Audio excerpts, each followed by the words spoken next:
ভরসার এক মাস, সরকারের এক মাসে যা কাজ তাতে ভরসারও বাড়ছে। সামনে লম্বা পথ।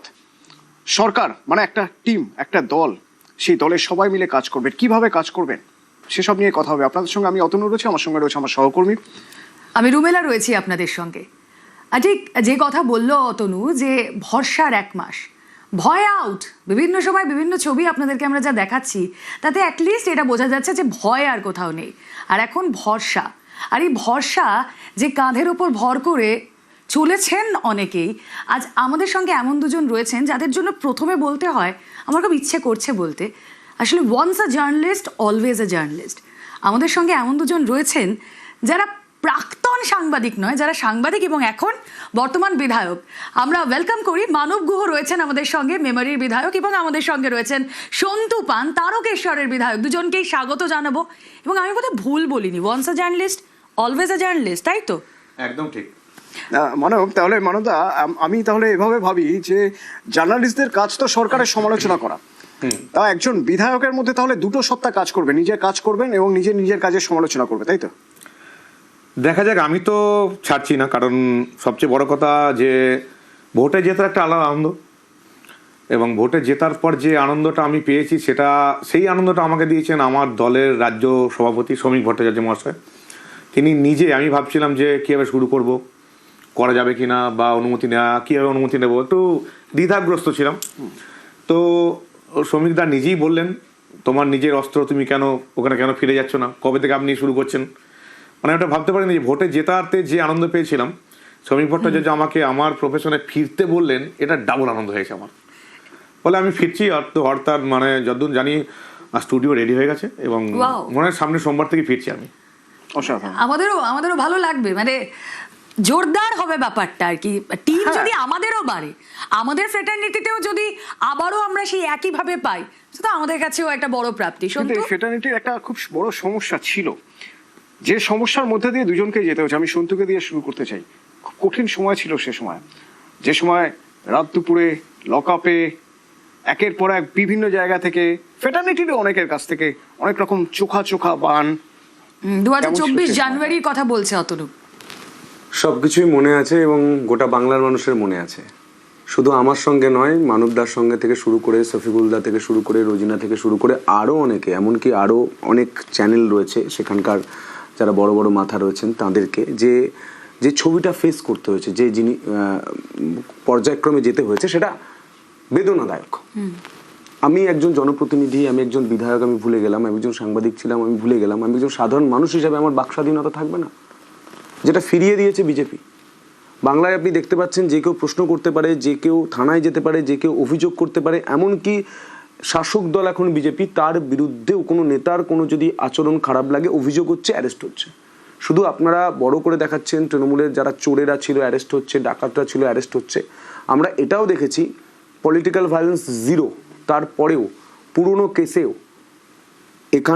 এখনকার শাসক দল বিজেপি নেতা অনেকেই অ্যারেস্ট হয়েছেন। আমার বিধানসভায় হয়েছেন, কারণ আইনের চোখে সবাই সমান।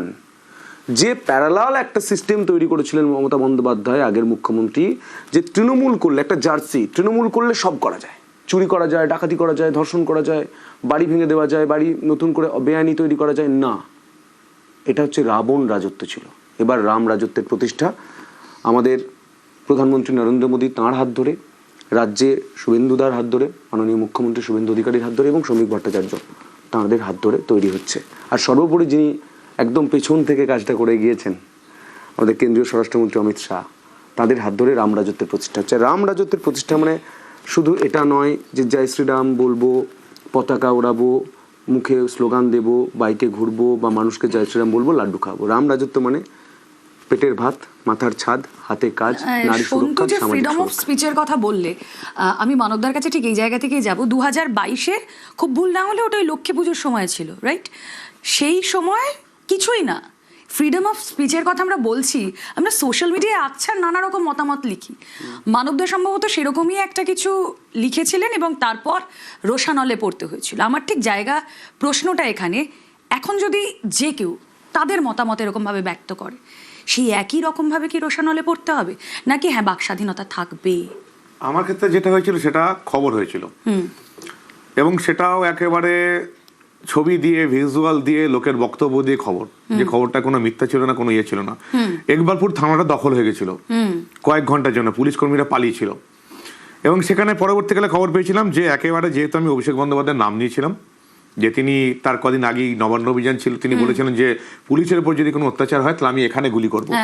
আমি সেই খবরে এই একটা লাইনে মাত্র বলেছিলাম যে অভিষেক বন্দ্যোপাধ্যায় কোথায়, যে একটা ইকবালপুর থানা দখল হয়ে গেল কয়েক ঘন্টার জন্য, পুলিশ পালিয়ে গেল, তাহলে অভিষেক বন্দ্যোপাধ্যায় কোথায়? সেটা বলার জন্য অভিষেক বন্দ্যোপাধ্যায় নিজেই পুলিশ দিয়ে আমাকে তুলেছিল। এবং সেই মামলাটাও এত বড় মিথ্যা মামলা, মানে যাকে দিয়ে মামলা করিয়েছে, মানে ক্ষমতার দম্ভ কতটা হতে পারে, একটা তো লোককে দিয়ে মামলাটা করানো হয়। আমার ক্ষেত্রে সেই লোকটাকেও তারা আনেনি। আচ্ছা, একটা লোকের হেলমেট বা গাড়ি জনিত কোনো অভিযোগ ছিল, তার সই করা একটা আধার কার্ড বা জিনিস ছিল, সেটাকে নিয়ে মামলাটা করা হয়েছিল। যে লোকটা আমার বিরুদ্ধে মামলা করেছিল, যার জন্য আমি 7 দিন জেল খেটেছিলাম এবং 23 দিন আটকে ছিলাম, পিসি ছিল 23 দিন, সেই লোকটা 2.5 বছরে জানতো না যে সে মানবঘোর বিরুদ্ধে কোনো মামলা করেছে। এটা অভিষেক বন্দ্যোপাধ্যায় তার বিশেষ পুলিশ বাহিনীকে দিয়ে এটা করিয়েছিল। এবং সেই মামলাটা এই পুলিশ, গিরিশপাক থানার পুলিশ এবং তাদের তৎকালীন প্রাক্তন ওসি এই মামলাটা টানতে না পেরে 2 বছর পর মামলাটা ছেড়ে পালিয়েছিল। মামলা ছেড়ে পালানোর পর ব্যাংসাল কোর্ট থেকে সেই লোকটিকে নোটিশ করা হয়, যে লোকটির নামে এরা মামলা করিয়েছিল। সেই লোকটি তখন বলে যে আমি তো কারোর বিরুদ্ধে মামলা করিনি, এটা কিভাবে হলো? এত বড় নোংরামিটা করে গেছে অভিষেক বন্দ্যোপাধ্যায় এবং তার তৎকালীন পুলিশ। এই মামলাটা এখন আমার চলছে, আমি আলিপুর আদালতে মামলা করেছি এবং দুর্ভাগ্যবশত এই মামলাটা কিন্তু সরকারের বিরুদ্ধে এবং পুলিশের বিরুদ্ধে। আচ্ছা, এবং আমি চাইছি না এখন আর এই মামলাটা এখন আর, যেহেতু আমি সরকারের, আমরা শাসক দলের বিধায়ক, আমি চাইছি যারা এখন আমার কথা যদি কেউ শুনে থাকেন, শুনছেন, মানে রাজ্যের ডিজি বা অন্যান্য পুলিশ আধিকারিক বা কলকাতার পুলিশ কমিশনারকে আমি অনুরোধ করব যে এই মামলাটা, মানবগ্রহ সাংবাদিক তাকে জেলে পাঠানো হয়েছিল, এই মামলাটা এবার নিজেরা তদন্ত করতে, যে কাকে দিয়ে মামলাটা করা হলো, সে কি আদৌ মানবগ্রহের বিরুদ্ধে তদন্ত মানে মামলা করেছিল, সে কি আদৌ এতগুলো খাতায় সই করেছিল। ভয়ঙ্কর একটা মিথ্যা মামলা অভিষেক বন্দ্যোপাধ্যায় তার পুলিশ বাহিনীকে দিয়ে করিয়েছিল।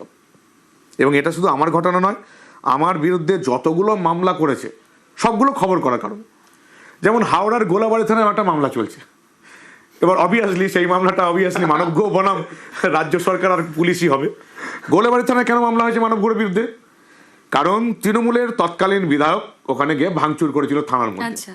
ওই ঘটনাটা আমি দেখিয়েছিলাম, ফলে থানার ওসির খুব গায়ে লেগেছিল, থানার ওসি আমার বিরুদ্ধে মামলা করে দিয়েছিল। 1920 সালের মামলা, 1920 সালের আইন অনুযায়ী, মানে ব্রিটিশ পুলিশ যে ধারায় মামলা করত, সেটা মানে বিপ্লবীদের এগেনস্টে মামলা করতো, সেই 1920 ধারার একটা মামলা দিয়েছে, দিয়ে স্ট্রেস পাসিং করেছে। ভাঙচুর করলো তৃণমূলের নেতা গৌতম চৌধুরী, তৎকালীন বিধায়ক। আমি খবরটা করেছিলাম বলে 1920 ধারার মামলা দিল। মানে মমতা বন্দ্যোপাধ্যায় সরকার আমাকে কিন্তু এই বাংলার অফিসিয়াল বিপ্লবী বানিয়েছে, যেটা আমি গর্ব করে সবাইকে বলে দেব।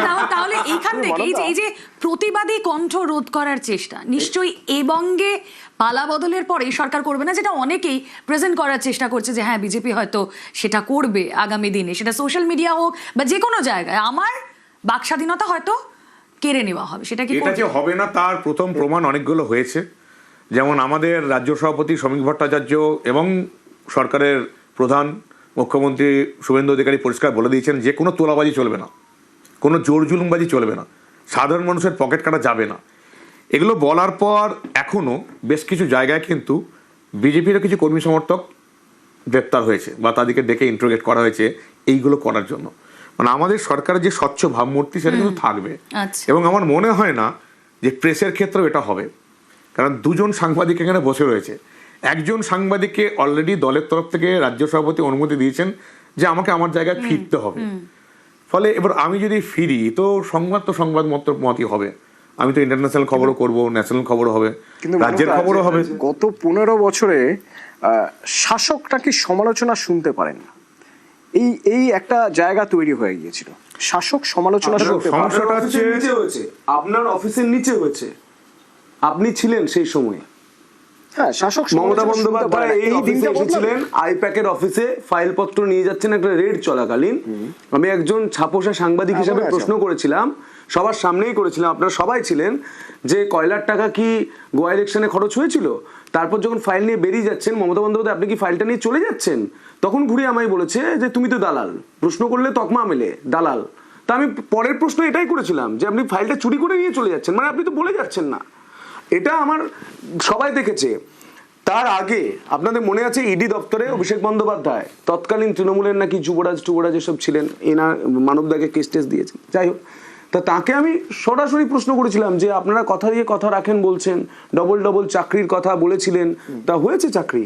উনি তখন বলছে কেন চাকরি হচ্ছে না? আমি বলছি, তারপর বলছেন কে কথা দিয়েছিল? আমি বলছি আপনারা বলেছিলেন ডবল চাকরি।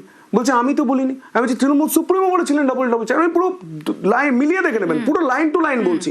তো বলছে কেন চাকরি হচ্ছে না, আপনি কি করে চাকরি করছেন? আরে আমি এখন মানে শব্দচয়ন করতে পারছি না, কিছু তো বুদ্ধি রাখুন মাথায়। বেসরকারি কোম্পানিকে আপনি নিয়ে আসেননি, 1 টাকায় জমি দিয়ে অফিস করতে বলেননি, ইনভেস্ট করেননি। একটা বেসরকারি কোম্পানি, বিশেষ করে চ্যানেলকে আসতে হয় রাজ্য সরকারের যে দুর্নীতি দেখানোর জন্য। এটা আপনার মানে আপনার যে মুকুট রয়েছে তাতে পালক জুড়ছে না, আপনার খারাপ হচ্ছে। 15 বছরে কোনো সমালোচনা এই সরকার শুনতে চায়নি, এটা একটা ট্রেন্ড সেট হয়ে গিয়েছিল। এই সরকার শুনতে চাইনি বললে ভুল হবে। এমন ঘটনা হয়েছে যে নবান্ন যদি মুখ্যমন্ত্রীকে প্রশ্ন করা হতো তাহলে তার পরের দিন অফিসে মানে ফোন চলে যেত, ভাই এই রিপোর্টারকে আর পাঠিও না। এবং তার প্রথম একমাত্র উদাহরণ আমি রয়েছি সামনে, পরিষ্কার বলে দেওয়া ছিল এই রিপোর্টারকে আর পাঠিও না, বড্ড বেশি প্রশ্ন করে। তাহলে আমার চ্যানেল জিজ্ঞাসা করতো তুমি কোন চ্যানেল, কি নাম? এই সরকার সমালোচনা শুনবে সন্তু? অবশ্যই শুনবে, ওয়েলকাম, অলওয়েজ ওয়েলকাম। আমরা সমালোচনা শুনলে আমাদের আয়নাটা যদি সামনে থাকে, আমাদের চুলটা ঠিক আছে কিনা, মুখটা ঠিক আছে কিনা, চশমাটা ঠিক পড়েছে কিনা, তবে তো আমরা বুঝতে পারবো। আমরা তো কাজ করছি, কাজ করতে গিয়ে যদি কোনো ভুল হয়, যদি আপনি মুখের সামনে আয়নাটা না ধরেন, সমালোচনা যদি না করেন, ভুলটা বাড়তে বড় ভুলে পৌঁছে যাবে। আমরা ছোটবেলায় পড়া শুরু করেছিলাম যে মাসিমণি যদি প্রথমেই তাকে শিক্ষাটা দিত যে বাবা চুরি করতে নেই, তাহলে মাসির কানটা কাটা যেত না। গল্পটা সবাই জানেন। প্রথমেই আমরা চাই আপনারা সংবাদ গণতন্ত্রের চতুর্থ স্তম্ভ হিসাবে আমাদের যে কাজগুলো হবে তার সমালোচনা করুন, তবে তো আমরা আয়নাটা দেখতে পারবো যে হ্যাঁ চুলটা ঠিক আছে কিনা, মুখটা ঠিক আছে কিনা, চশমাটা ঠিক আছে কিনা, তবে তো আমরা সংশোধনের জায়গা পাবো। সমালোচনা মানে আমাকে বিধে দিচ্ছেন, আমার খারাপ লাগছে, এটা নয়। সমালোচনা আমরা এভাবে নেওয়া শিখিয়েছে আমাদের দল, যে সমালোচনা মানে তুমি সঙ্গে সঙ্গে তোমার কোনো ফল্ট আছে কিনা তুমি আগে দেখবে, ইনকোয়ারি করবে, এবং তার বেসিসে যদি ভুল হয় ঠিক করে নাও।